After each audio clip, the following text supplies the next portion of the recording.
2 Kings chapter 17. In the 12th year of Ahaz, king of Judah, Hoshea son of Elah became king of Israel in Samaria, and he reigned 9 years. He did evil in the eyes of the Lord, but not like the kings of Israel who preceded him. Shalmaneser king of Assyria came up to attack Hoshea, who had been Shalmaneser's vassal and had paid him tribute.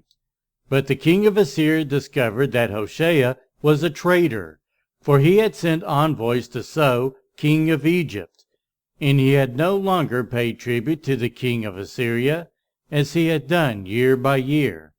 Therefore Shalmaneser seized him and put him in prison.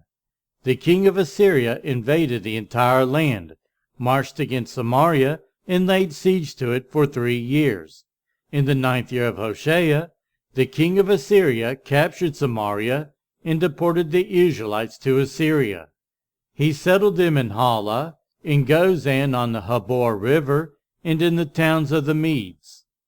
All this took place because the Israelites had sinned against the Lord their God, who brought them up out of Egypt from under the power of Pharaoh, king of Egypt. They worshipped other gods and followed the practices of the nations the Lord had driven out before them, as well as the practices that the kings of Israel had introduced. The Israelites secretly did things against the Lord their God that were not right. From watchtower to fortified city, they built themselves high places in all their towns. They set up sacred stones and Asherah poles on every high hill and under every spreading tree. At every high place they burned incense, as the nations whom the Lord had driven out before them had done. They did wicked things that aroused the Lord's anger. They worshipped idols, though the Lord had said, "Thou shalt not do this." The Lord warned Israel and Judah through all his prophets and seers. Turn from your evil ways, observe my commands and decrees, in accordance with the entire law that I commanded your ancestors to obey, and that I delivered to you through my servants the prophets. But they would not listen, and were as stiff-necked as their ancestors, who did not trust in the Lord their God. They rejected his decrees and the covenant he had made with their ancestors in the statutes he had warned them to keep. They followed worthless idols and themselves became worthless. They imitated the nations around them, although the Lord had ordered them, "Do not do as they do."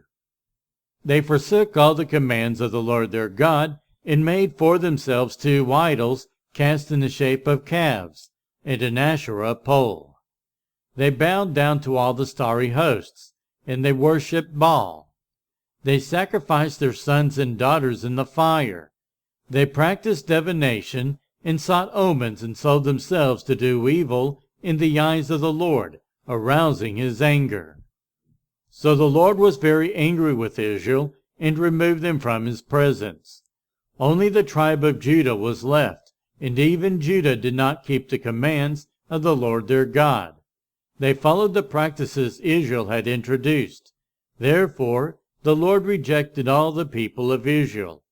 He afflicted them and gave them into the hands of plunderers, until he thrust them from his presence. When he tore Israel away from the house of David, they made Jeroboam son of Nebat their king. Jeroboam enticed Israel away from following the Lord, and caused them to commit a great sin. The Israelites persisted in all the sins of Jeroboam, and did not turn away from them until the Lord removed them from his presence, as he had warned through all his servants the prophets. So the people of Israel were taken from their homeland into exile in Assyria, and they are still there. The king of Assyria brought people from Babylon, Cutha, Ava, Hamath, and Sepharvaim, and settled them in the towns of Samaria to replace the Israelites. They took over Samaria and lived in its towns. When they first lived there, they did not worship the Lord. So he sent lions among them and killed some of the people. It was reported to the king of Assyria. The people you deported and resettled in the towns of Samaria do not know what the God of that country requires.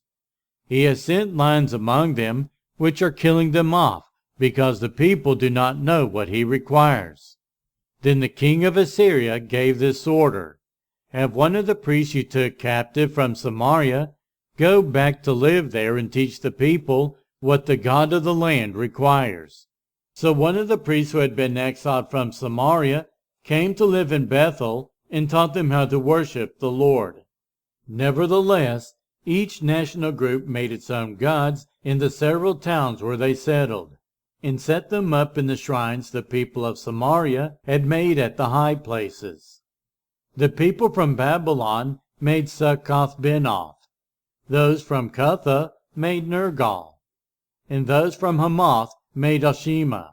The Avites made Nibhaz and Tartak, and the Sepharvites burned their children in the fire as sacrifices to Adramelech and Anamelech, the gods of Sepharvaim.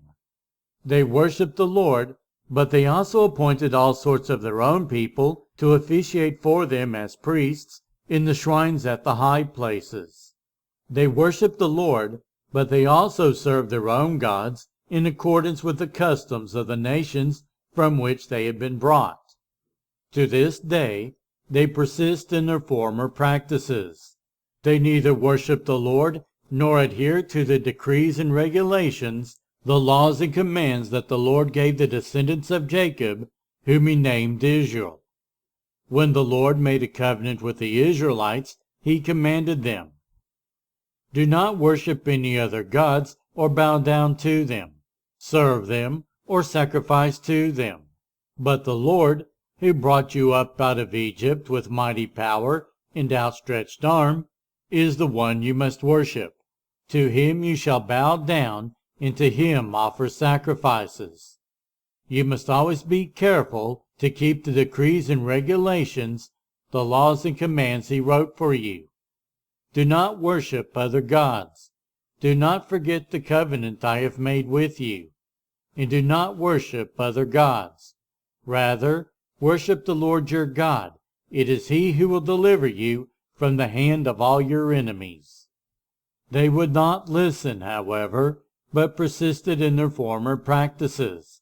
Even while these people were worshiping the Lord, they were serving their idols. To this day, their children and grandchildren continue to do as their ancestors did.